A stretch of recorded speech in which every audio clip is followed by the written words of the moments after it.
혼란을 딛고 일어선 새 나라. 안녕하세요.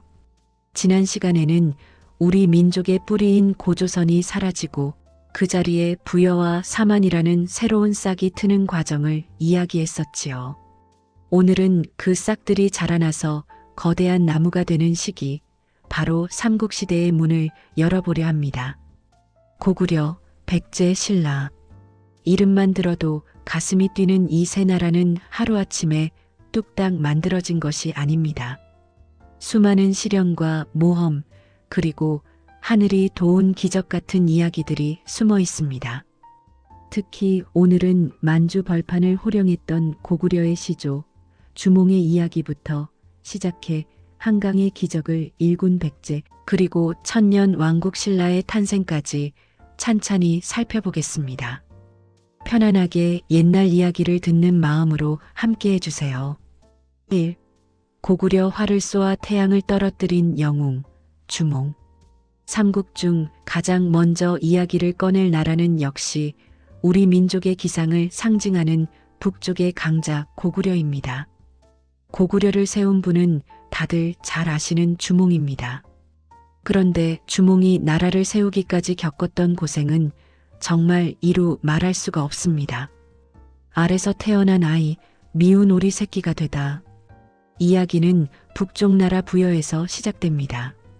부여의 왕이었던 금화왕은 어느 날 강가에서 유아라는 여인을 만났습니다. 유아 부인은 하늘의 신 해모수와 사랑을 나누었다는 이유로 집에서 쫓겨난 상태였죠. 금화왕은 갈 곳 없는 유아 부인을 궁궐로 데려와 보살펴 주었습니다.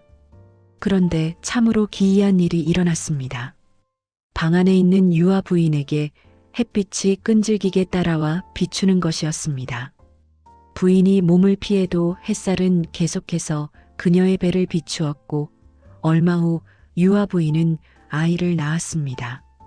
그런데 사람이 아니라 커다란 알을 낳은 것입니다.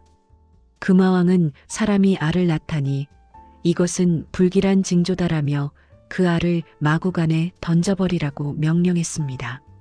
하지만 놀랍게도 말들은 알을 밟지 않고 오히려 피해 다녔습니다. 산속 깊은 곳에 내다버리자 이번에는 새들과 짐승들이 모여들어 털로 알을 따뜻하게 감싸주는 것이 아니겠어요? 결국 왕도 어쩔 수 없이 알을 유아 부인에게 돌려주었고 며칠 뒤 그 알을 깨고 사내 아이가 태어났습니다.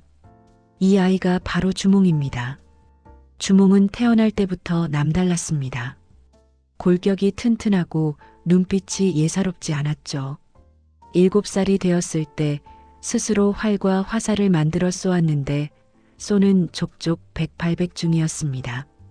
부여 말로 활을 잘 쏘는 사람을 주몽이라고 불렀기에 아이의 이름은 자연스레 주몽이 되었습니다.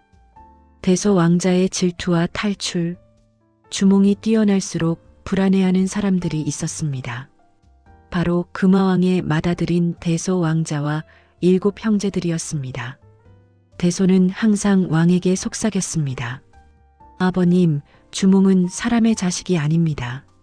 눈빛이 맹수와 같고 재주가 비상하니 지금 없애지 않으면 나중에 우리 부여를 삼킬 것입니다.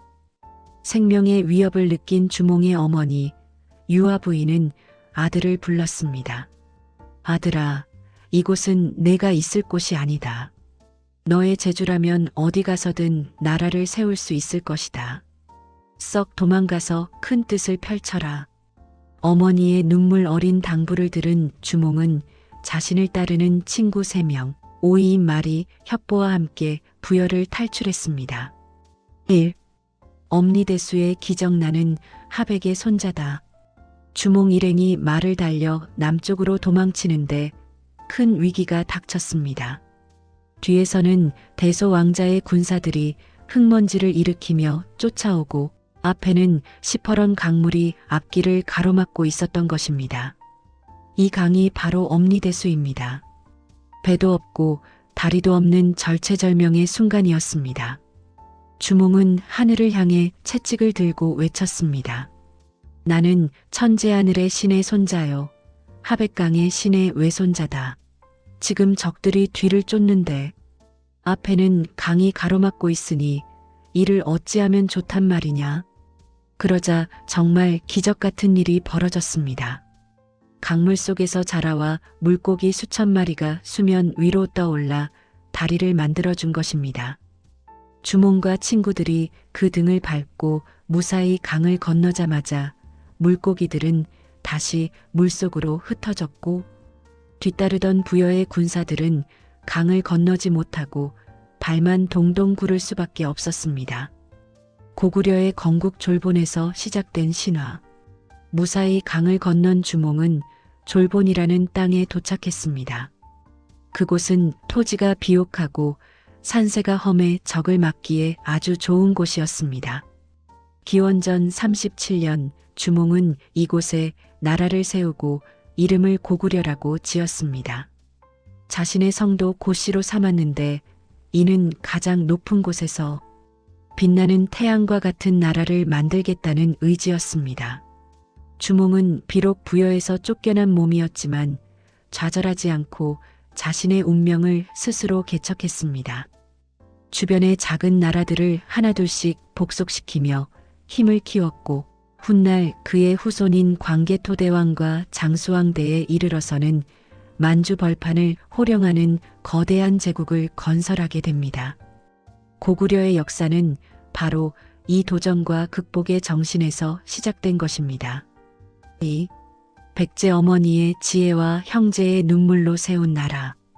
고구려가 북쪽의 거친 바람 속에서 세워졌다면 백제는 한강의 부드러운 물결 위에서 탄생했습니다. 그런데 백제의 건국 이야기에는 고구려와 아주 깊은 인연이 숨어 있습니다. 주몽의 아들 또다시 길을 떠나다.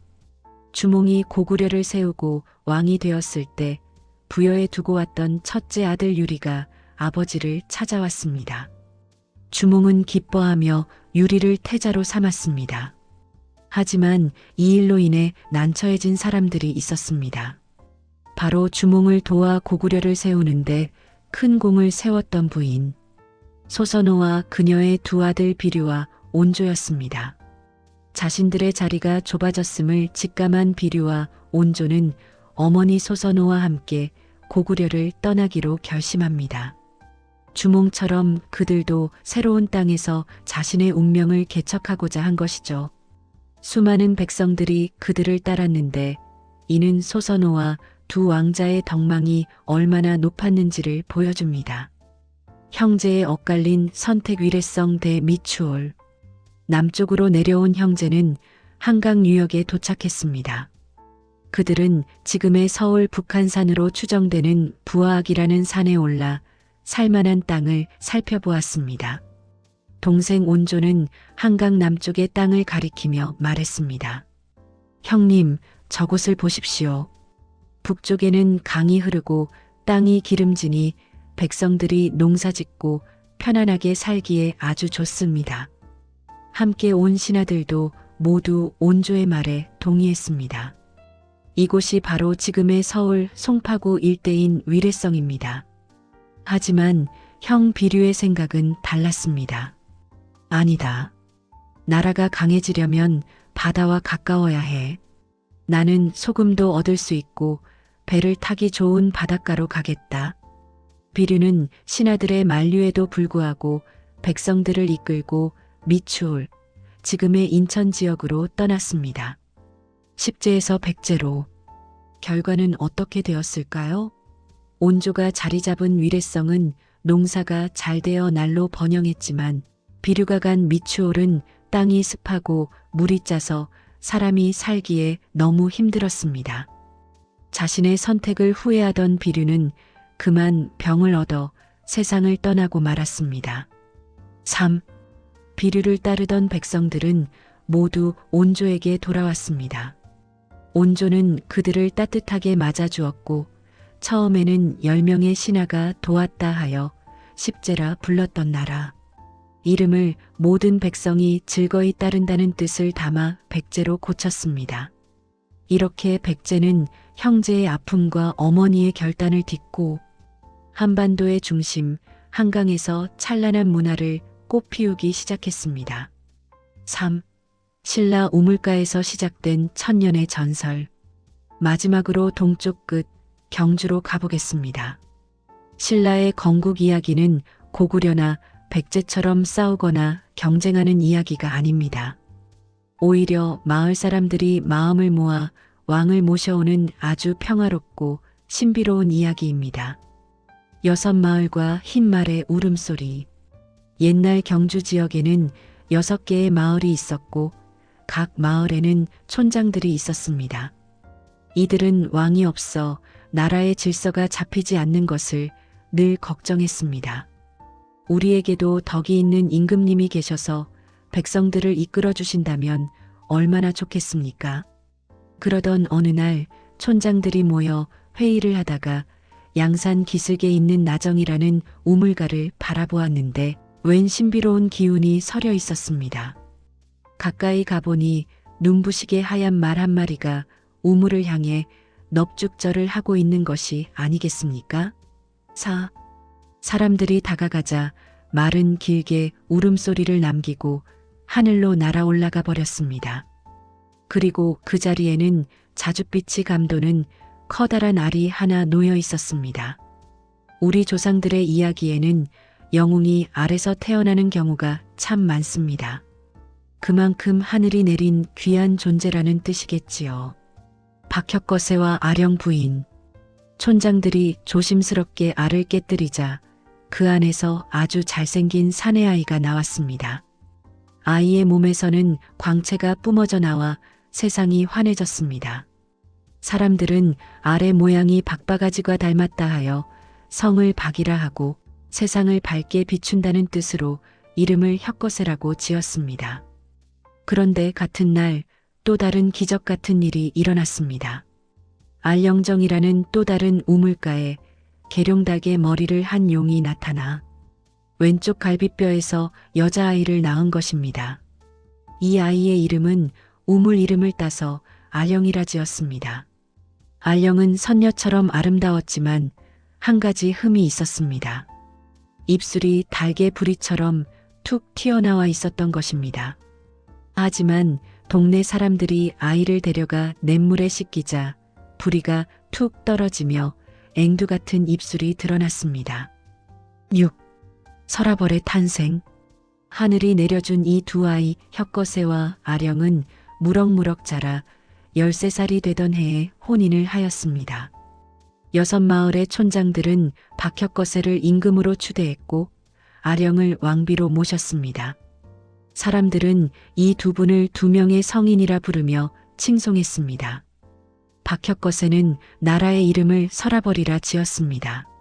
서라벌은 나중에 신라라는 이름으로 바뀌게 되는데 덕업이 날로 새로워지고 사방을 망라한다는 아주 좋은 뜻을 담고 있습니다. 이렇게 신라는 왕 한 사람의 힘이 아니라 여러 부족장들의 합의와 백성들의 축복 속에서 평화롭게 시작되었습니다. 맺은 말 3가지 색깔, 하나의 역사. 오늘은 우리 역사의 가장 역동적인 시기, 삼국시대가 어떻게 시작되었는지 살펴보았습니다. 스스로 알을 깨고 나와 거친 운명과 싸우며 대륙을 호령한 고구려의 주몽, 어머니와 함께 새로운 터전을 찾아 떠나 한강의 기적을 일군 백제의 온조, 그리고 마을 사람들의 간절한 염원 속에서 태어나 화합의 정치를 펼친 신라의 박혁거제. 세 나라의 시작은 이렇듯 저마다 다른 색깔을 가지고 있습니다. 고구려는 용감했고 백제는 지혜로웠으며 신라는 조화로웠습니다. 이 세 나라가 앞으로 한반도라는 무대에서 때로는 치열하게 경쟁하고 때로는 서로 도우며 만들어갈 찬란한 역사가 더욱 기대되지 않으십니까? 다음 시간에는 이 세 나라가 어떻게 힘을 키워 전성기를 맞이하게 되는지 광개토 대왕과 근초고왕 그리고 진흥왕 같은 위대한 왕들의 이야기로 찾아뵙겠습니다. 긴 이야기 들어주셔서 감사합니다.